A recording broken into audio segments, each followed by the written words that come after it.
You hear about slavery for 400 years. For 400 years, that sounds like a choice. Like, you was there for 400 years and it's all of y'all?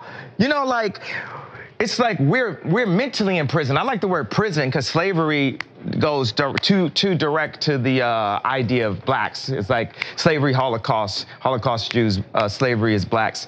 So prison is something that unites us as one race, blacks and whites being one race. Like I said last time, and I got really angry about it, and then I started thinking and reflecting, and I'm like, why is Kanye West, does he matter in my everyday? And he doesn't. And he doesn't matter in the lives of all of the people who have to go to work and all of the people who are suffering the effects of the systemic oppression that has been in place for hundreds of years, which is not a figment of anybody's imagination. And it wasn't a decision or a choice. It seems to me like it is Kanye's choice to be mentally imprisoned right now with this ideology that he's trying to drop on the young minds who are impressionable and listening to him. They hit him with the fentanyl. If you look, the guy's knee wasn't even on his neck like that. When he said mama, mama is his girlfriend.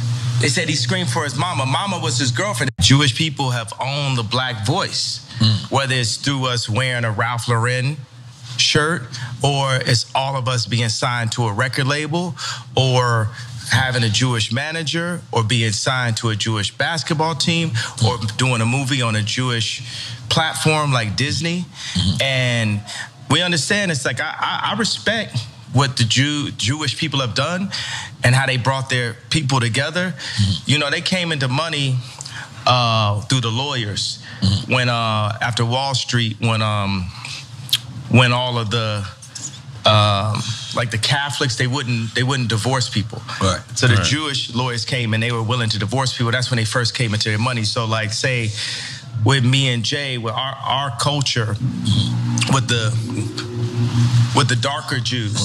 First of all, because you got it happens when anybody starts talking deep. Okay.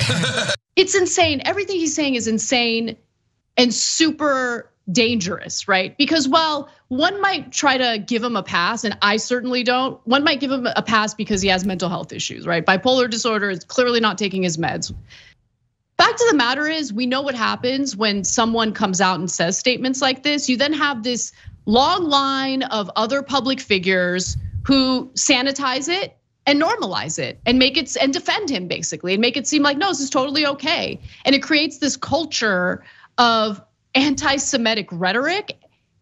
We know that we've been dealing with hate crimes in this country directed toward all sorts of people, but certainly toward Jewish communities as well. It's just sick. All of it is sick. And the fact that there was no pushback against that insane rant, really, it's demoralizing. When I said that, and I questioned the death of George Floyd, it hurt my people. It hurt the black people. So I want to apologize to hurting them, because right now God has shown me by what Adidas is doing and by what the media is doing, I know how it feels to have a knee on my neck now.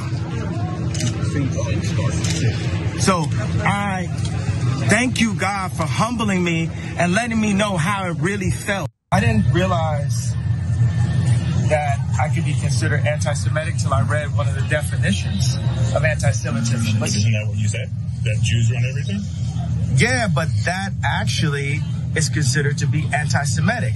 Right. So I didn't realize that it was anti-Semitic to say, hey, you know, I have a Jewish attorney, I have a Jewish record label, I have a Jewish contractor. Kanye's only saying this stuff about Jewish people because he knows it's messed up. Like, he knows that it will get attention. He knows that people's feelings will be hurt by it. And he thinks he should be able to rile people up in whatever way that he deems necessary. To him, it's, you know, I've made all this money for all these people, I should be untouchable.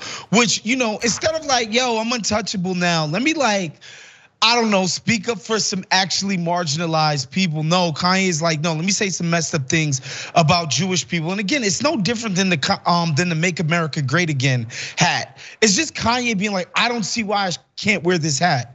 he knows that it hurts people's feelings. He kind of understands the signal of what that hat means to a lot of people, particularly black people and brown people. When you consider how hateful Trump's campaign and racist flat out his campaign was, and a lot of the aspects of his presidency were. Kanye's literally, he's saying this stuff because he knows it's messed up. There's no other reading on what Kanye's doing.